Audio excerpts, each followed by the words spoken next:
At that time Abijah son of Jeroboam became ill, and Jeroboam said to his wife, "Go, disguise yourself, so you won't be recognized as the wife of Jeroboam.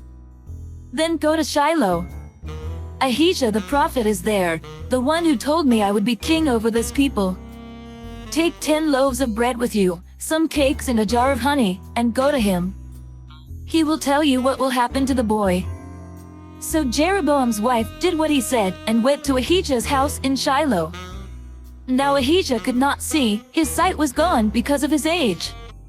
But the Lord had told Ahijah, "Jeroboam's wife is coming to ask you about her son, for he is ill, and you are to give her such and such an answer. When she arrives, she will pretend to be someone else." So when Ahijah heard the sound of her footsteps at the door, he said, "Come in, wife of Jeroboam. Why this pretense? I have been sent to you with bad news.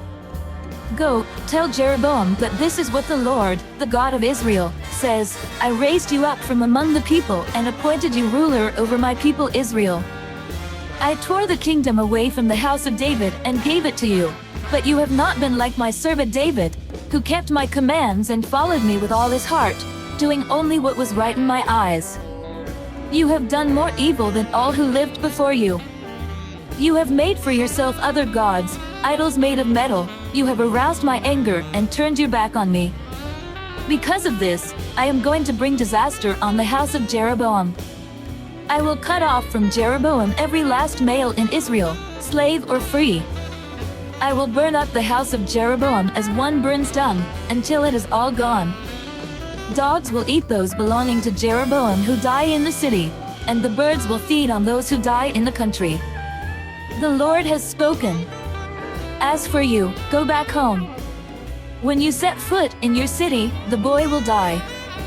All Israel will mourn for him and bury him. He is the only one belonging to Jeroboam who will be buried, because he is the only one in the house of Jeroboam in whom the Lord, the God of Israel, has found anything good. The Lord will raise up for himself a king over Israel, who will cut off the family of Jeroboam. Even now this is beginning to happen. And the Lord will strike Israel, so that it will be like a reed swaying in the water.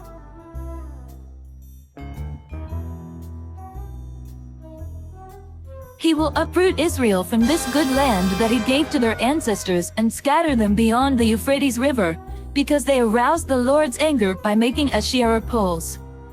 And he will give Israel up because of the sins Jeroboam has committed and has caused Israel to commit. Then Jeroboam's wife got up and left and went to Tirzah. As soon as she stepped over the threshold of the house, the boy died. They buried him, and all Israel mourned for him, as the Lord had said through his servant the prophet Ahijah. The other events of Jeroboam's reign, his wars and how he ruled, are written in the book of the annals of the kings of Israel. He reigned for 22 years and then rested with his ancestors. And Nadab his son succeeded him as king. Rehoboam son of Solomon was king in Judah. He was 41 years old when he became king, and he reigned 17 years in Jerusalem, the city the Lord had chosen out of all the tribes of Israel in which to put his name. His mother's name was Naamah, she was an Ammonite. Judah did evil in the eyes of the Lord. By the sins they committed, they stirred up his jealous anger more than those who were before them had done. They also set up for themselves high places, sacred stones and Asherah poles on every high hill and under every spreading tree. There were even male shrine prostitutes in the land. The people engaged in all the detestable practices of the nations the Lord had driven out before the Israelites. In the 5th year of King Rehoboam, Shishak king of Egypt attacked Jerusalem. He carried off the treasures of the temple of the Lord and the treasures of the royal palace. He took everything, including all the gold shields Solomon had made. So King Rehoboam made bronze shields to replace them and assigned these to the commanders of the guard on duty at the entrance to the royal palace. Whenever the king went to the Lord's temple, the guards bore the shields, and afterward they returned them to the guardroom. As for the other events of Rehoboam's reign, and all he did, are they not written in the book of the annals of the kings of Judah? There was continual warfare between Rehoboam and Jeroboam. And Rehoboam rested with his ancestors and was buried with them in the city of David. His mother's name was Naamah, she was an Ammonite. And Abijah his son succeeded him as king.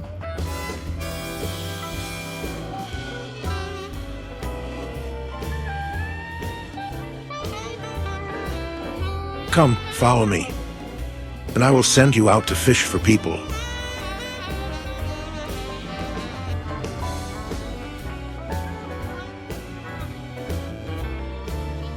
I hope and I pray that the Spirit of God, the Almighty, is with you, and that His Son and His Holy Spirit bless you and your family throughout eternity.